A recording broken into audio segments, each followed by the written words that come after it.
Today we're studying Job chapters 29 through 31. If you remember the good old days when we had wringer washers, clotheslines, no air conditioners.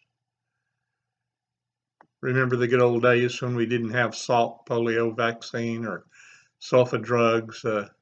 And perhaps you remember ice boxes and unpaved roads. In these days, because we're seeing our grandkids exposed to vulgar TV and drugs, we wish for the good old days when we're often confronted with a government that votes secular over Christ, or watch with concern as terrorists threaten our peace. We wish for the good old days. We sometimes overlook the fact that God is at work today, and perhaps we really don't want to undo what God has done. For most of 28 chapters, Job has continued to defend his integrity and declare his innocence. He's debated with his three friends and they finally become silent. They're not able to refute his arguments. So as we start Job chapter 29, Job detects that his friends have no more to say, and he begins a final summation, much as a lawyer would for a case. And first he looks back over the good old days. So as we continue the study, we can ask ourselves the thought question: how does this lesson fit in God's story? So chapter 29, beginning in verse 1. Job continued speaking. I long for the years gone by, when God took care of me, and when he lit up the way before me, and I walked safely through the darkness. And that's probably an analogy to those that carried lights at night to lead the camel caravan through the desert in the darkness. When I was in my prime, God's friendship was felt in my home. The Almighty was still with me, and my children were around me. My cows produced milk in abundance, and my groves poured out streams of olive oil. Literally, that translates, when I washed my feet in butter. A saying like that was used to describe the promised land as a land flowing with milk and honey. Butter and oil were signs of prosperity in those days. Verse 7, those were the days when I went out of my country house up to the city gate and took my place in judgment seat among the honored leaders in the marketplace. The young stepped backward in reverence when they saw me, and even the aged who were already seated rose in respect at my coming. The princes stood in silence and put their hands over their mouths. That is, they stopped talking. The highest officials of the city stood quietly, holding their tongues in respect. So now we just heard Job talking about himself, his riches, his power. And with these 10 verses and the next 15, we'll find that more than 50 references of Job saying, I did this, I did that, I. And when we get to chapter 32, we will see Job's pride reflected in Scripture. That's the same pride that got Satan thrown out of heaven. So perhaps the lesson for today is to remember to give God the credit for what happens in our lives and trust him completely. Verse 11, all who heard me praised me, all who saw me spoke well of me, for I assisted the poor in their need and the orphans who required help. I helped those without hope, and they blessed me. Bless you, Mr. Job. And I caused the widows' hearts to sing for joy. Everything I did was honest. Righteousness covered me like a robe, and I wore justice like a turban. Because of his benevolence, Job felt entitled. Do we sometimes feel entitled? The robe and the turban of the Eastern time and place marked a man's position and rank in life. So Job was characterized in public by righteousness and justice in all things. Verse 15, I served as eyes for the blind and feet for the lame. And despite what Eliphaz said, I was father to the poor and assisted strangers who needed help. I broke the jaws, that is, I broke the power of godless oppressors and plucked their victims from their teeth. I thought, surely I will die surrounded by my family after a long, good life. For I am like a tree whose roots reach the water, whose branches are refreshed with dew. New honors are constantly bestowed on me, and my strength is continually renewed. Everyone listens to my advice. They were silent as they waited for me to speak. And after I spoke, they had nothing to add, for my counsel satisfied them. They longed for me to speak as people long for rain. They drank my words like a refreshing spring rain. When they were discouraged, I smiled at them. My look of approval was precious to them. Like a chief, I told them what to do. I lived like a king among his troops, and I comforted those who mourned. May God be praised. Look at what God has done in Job's life. The intellect, the upbringing, the family, the fortune, the wisdom, the health, the opportunity that God blessed him with. So Job now moves from a review of past glory to his present humiliation. Job moves from what God gave him to what God has taken away. And so we begin in chapter 30, verse 1. But now I'm mocked by people younger than I. And in those days, the young were always showing respect to their elders. I'm mocked by people younger than I, by young men whose fathers are not worthy to run with my sheepdogs. And in those days, the dog was the most derogatory of names. A lot of good they are to me, those worn out wretches. They were no good to me in my prior state, and they're certainly no good to me today when I need sympathy. They are gaunt with hunger and flee to the deserts, to desolate and gloomy wastelands. They pluck wild greens from the bushes and eat from the roots of broom trees. They're driven from human society, and people shout at them as if they were thieves. So now they live in frightening ravines, in caves among the rocks. They sound like animals howling among the bushes, huddled beneath the nettles. They are nameless fools, outcasts from society. So all of a sudden, these people are lowlifes that haunt me, says Job. He's starting to press for sympathy. There was a time when he had a very benevolent attitude toward these poor people. Verse 9, and now they mock me with vulgar songs. They taunt me. They despise me and won't come near me except to spit in my face. For God has cut my bowstring. That is, he's disarmed me. I can't retaliate against man. I can't retaliate against God. He has humbled me. So they have thrown off all restraint. These outcasts oppose me to my face. They send me sprawling, and they lay traps in my path. They block my road. That is, they block all of the avenues for help and relief.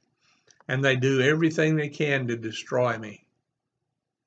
They know I have no one to help me. They come at me from all directions. They jump on me when I'm down. I live in terror now. So Job is expressing the fact that he's drained of any desire to live.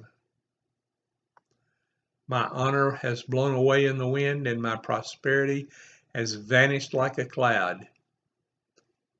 And now my life seeps away. Depression haunts my days. At night my bones are filled with pain, which gnaws at me relentlessly.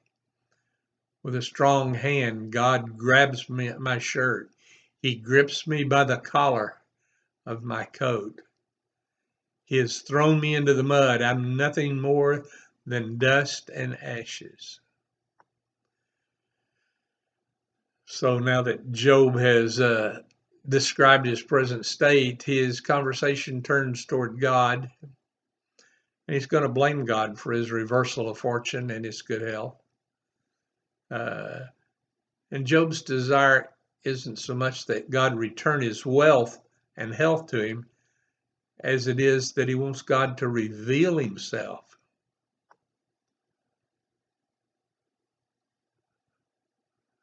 Verse 20, I cry to you, O God, but you don't answer. I stand before you, but you don't even look.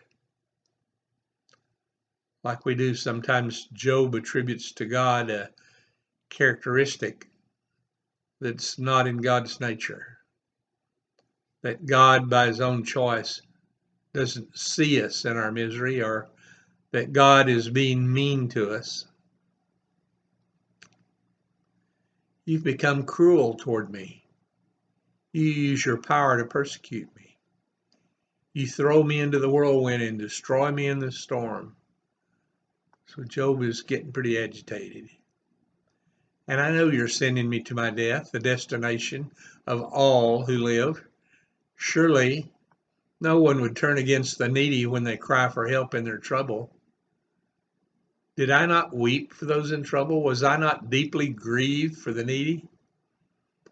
So now that I'm needy, is it not reasonable to expect people to respond to my cry for help? Like I responded to those who cried to me?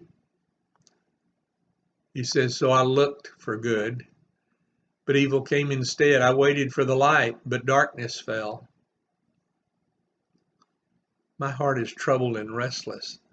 Days of suffering torment me. I walk in gloom without sunlight. I stand in the public square and I cry for help. So you get a feeling for his emotional state. Instead, I'm considered a brother to the jackals and a companion to the owls, those mourning over their fate. My skin is turned dark, my bones burn with fever. So now we get a little bit of his physical state. My heart plays sad music, and my flute accompanies those who weep. Neither Job nor his friends knew what was taking place in heaven. They didn't know God's plan. They didn't know the conversation with Satan. All they knew was the despair, the pain, and the loss that Job was suffering. But in it all, Job had faith. You know, in the life of Joseph, we see that he was hated by his brothers. He was sold to slavery. He was thrown into prison. But in it all, he had faith. In the life of David, we see he often suffered at the hands of his enemies. He hid in the mountains to keep from being killed by Saul. He hid in the mountains to keep from being killed by his son Absalom. He was betrayed by friends. So he knew the heartache and hardship, but in it all, he had faith. In the life of Paul, he was stoned, beaten, imprisoned, and persecuted, but in all, he had faith. In the scripture, God calls Noah, Job, and Abraham perfect. That doesn't mean sinless, but they were covered by the saving grace of God because of their total trust and faith. In the first 25 verses of chapter 29, it was drawn to our attention that Job had a sin of pride. So it's appropriate to consider Psalm 90, which opens with the prayer of Moses, which was written to warn the proud of their sin. It's about sin, death, and condemnation. It's also a picture of Adam, in whom all men shall die. But in contrast, Psalm 91 is a picture of the Messiah, which follows with God's message of life and security and protection. And it's here that we find insight into God's plan for each of us who love Him, even in times of heartache and hardship. Psalm 91:1 says, He that dwelleth in the secret place of the Most High shall tent or abide under the shadow of the Almighty. I will say of the Lord, He is my refuge and my fortress and my God, and in Him will I trust. What does it mean that he that dwelleth in the secret place? Where is that secret place? Am I in it? In Psalms 18:11, David explains, He, that is the Messiah, made darkness His secret place. His pavilion round about Him were dark waters and thick clouds of the skies. The cross of Christ is God's secret place. And for us, it's our security, our comfort, our protection in the shadow of the cross. And though Job could not see it at the time, it was his faith that kept him under the protection and security of God. So Job begins to make his final protest of innocence. And as was common in ancient Near Eastern judicial cases, Job concludes his summary defense with an oath of innocence. And Job now proceeds to try to prove that he deserves a better lot in life. Though his three friends come from a different perspective, they all came to the same conclusion that Job's a hypocrite. He comes out defending himself, and in doing so, he accuses God. The moment you start justifying yourself, God becomes your accuser. If you condemn yourself, God becomes your justifier. So did Job stand the test? There's no humility. Job justifies himself. He should have been justifying God. You don't come to God on equal terms to trade your goodness with Him. That leads us to chapter 31. And so as we begin with verse 1 of chapter 31, we see a pattern that reflects the court process of this Near East. There will be a disavowal of each of the crimes or sins that has been made against Job in all this time.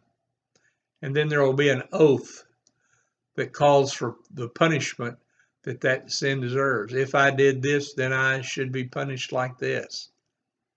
But then the burden of proof is left for the court to show.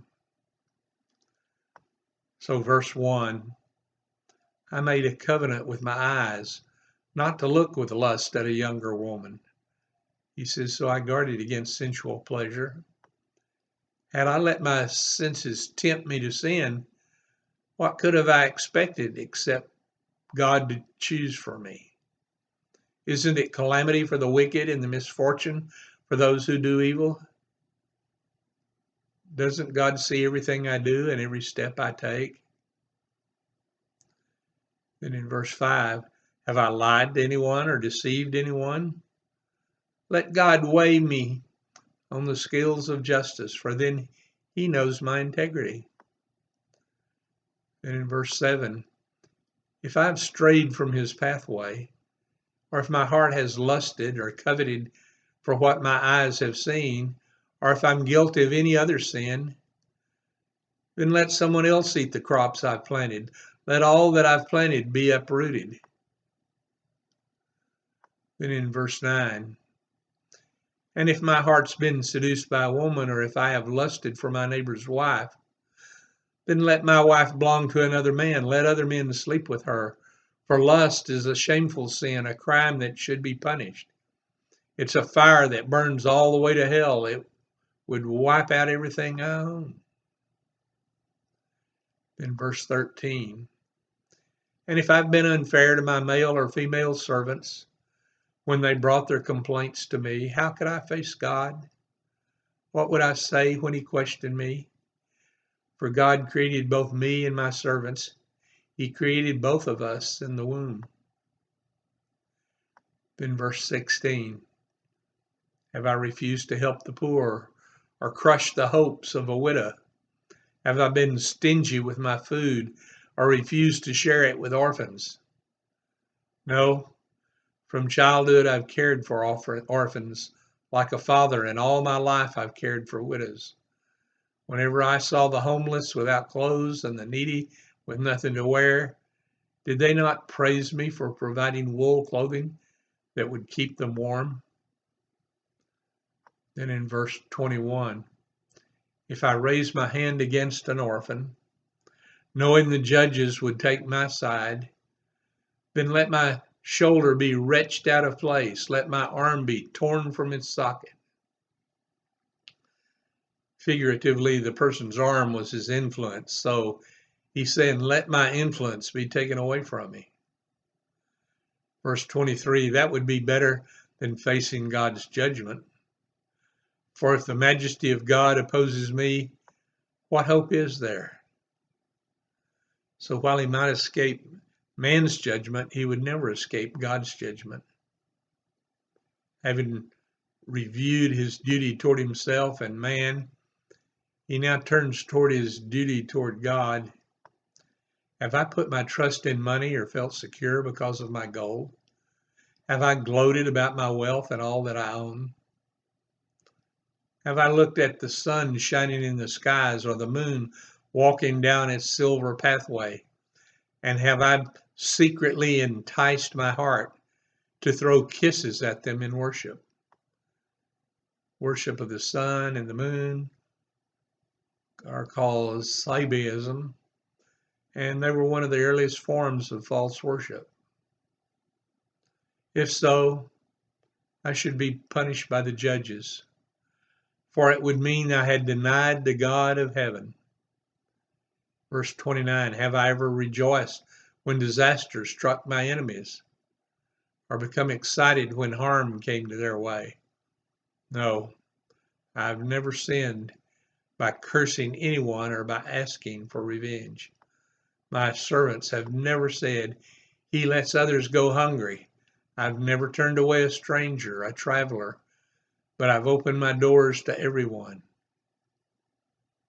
Verse 33, have I tried to hide my sins like other people do? It could be translated like Adam did. Concealing my guilt in my heart, have I feared the crowd or the contempt of the masses so that I kept quiet and stayed indoors? Verse 35, if only someone would listen to me. Look, I will sign my name to my defense. My name's worth something. Let the Almighty answer me. Let my accuser write out the charges against me. I would face the accusation proudly. I would wear it like a crown, for I would tell him exactly what I've done. I would come before him like a prince. If my land accuses me and all its furrows cry out together, or if I have stolen its crops or murdered its owners, then let thistles grow on that land instead of wheat, and weeds instead of barley. Job's words are ended. So we find that Job has rested his case and he's waited for God's verdict. But in verses 1 through 12, we find Job had claimed innocence in his personal life. And in verses 13 to 20, we find that he had claimed innocence toward his neighbor. And then in verses 24 to 34, he's claimed innocence toward God. But Job's friends, they believe God always punishes sin, and Job must be a sinner. Job believed that God was punishing him when he was innocent, therefore God is unfair. What is the biblical definition of patience? Waiting expectantly, waiting for the fulfillment and completion of something hoped for. Humans are totally dependent on God for their very lives and well-being. That fact can occasion one of humankind's greatest temptations, to love the gift rather than the giver, to try to please God merely for the sake of benefits, to be religious and good only because it has a payoff. And Satan's accusation of Job was that this is that deep truth concerning Job's apparently godly and upright conduct, that this is in fact the deep truth about the godliness of all righteous people. They please God, they love God merely for the sake of his benefits, not because of his worth. Worthy is the Lamb.